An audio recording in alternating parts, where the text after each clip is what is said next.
Agora 2h10 no horário de Brasília. Vamos até a capital federal acionar o Ivan Brandão. A gente falava desde o começo aqui do Alta Frequência sobre essa abertura dos trabalhos no Supremo Tribunal Federal, mas mais importante do que a agenda a ser cumprida nesse segundo semestre, né, Ivan, é a mensagem a ser passada com os discursos e um tom um pouco de sentença já para Eduardo Bolsonaro.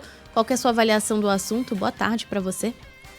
Boa tarde, Isa, Larissa, Alexandre. Boa tarde. E mais importante do que a mensagem, né, daqueles que falaram na sessão hoje de reabertura dos trabalhos, é a mensagem daqueles que não falaram, né? O Supremo Tribunal Federal resolveu adotar um tom mais institucional, porque até ontem a gente falava nos bastidores, o ministro Luiz Roberto Barroso, presidente da Corte, tentava um pronunciamento conjunto, queria que todos os ministros de alguma forma falassem. A gente tinha informação de que falariam outros ministros, né, como Cristiano Zanin, a própria ministra Carmen Lúcia e Luiz Fux, né? A fala do Fux era aguardada ontem porque é um ministro que é a voz divergente dentro da primeira turma em relação às ações que Alexandre de Moraes relatou e que são alvo de uma reprimenda dos Estados Unidos, né, que com sanções econômicas pune as ações do ministro, liminares, mas que são depois chanceladas pela primeira turma. E aí seria a voz de um voto divergente, de uma voz dissidente ali no colegiado, mas também em defesa do colega, do qual ele discorda, e da turma da qual ele faz parte. Não falou. Então, foi um tom mais institucional de fato, porque eles seguiram ali um certo rito em que falou o presidente da corte, o decano, né, o ministro mais antigo, e depois, claro, o próprio ministro Alexandre de Moraes. E o tom dessas falas, tanto a do ministro Luiz Roberto Barroso quanto a do ministro Gilmar Mendes, que aliás pareceu até um voto, né, foi bem grande a fala do decano, numa defesa institucional, obviamente, das decisões do Supremo Tribunal Federal, mas de desagravo ao colega de toga, a Alexandre de Moraes. Diferente do tom que foi adotado pelo próprio ministro Alexandre, e aí você cita, né, Isabela, como se fosse um tom mesmo de sentença, e principalmente em relação a Eduardo Bolsonaro, que não foi ali citado nominalmente, mas a gente sabe de quem Alexandre de Moraes estava falando naquele discurso, quando fala que algumas pessoas não tiveram coragem de ficar no Brasil e que hoje atuam.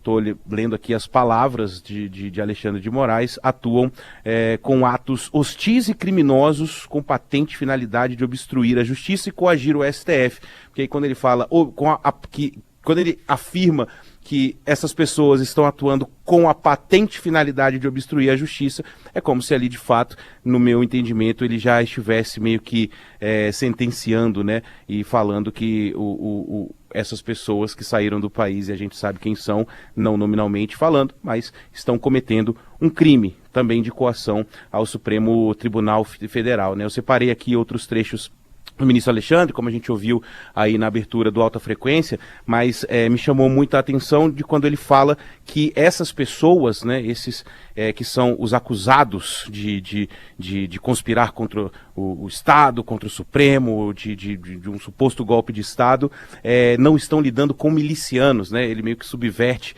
essa lógica, estão lidando com ministros da Suprema Corte, e voltou a citar Machado de Assis, dizendo que a soberania nacional é boa quando ela é uma soberania e quando ela é nacional, né? Então, dizendo que ela não vai ser negociada nem vilipendiada. Mas chama atenção também, na fala do ministro Alexandre, as respostas, eu entendi assim, né, como uma certa resposta às críticas que foram feitas, não só pelo presidente americano Donald Trump, mas também pelo secretário de Estado norte-americano, de modo geral, que vem da Casa Branca, de que as decisões dele são tiranas, né, de que ele seria um ditador aqui no Brasil, justamente no início da fala, fazendo questão de dizer que as decisões liminares, sejam elas cautelares, enfim, depois foram referendadas, né, pela primeira turma, ou às vezes pelo plenário do Supremo Tribunal Federal,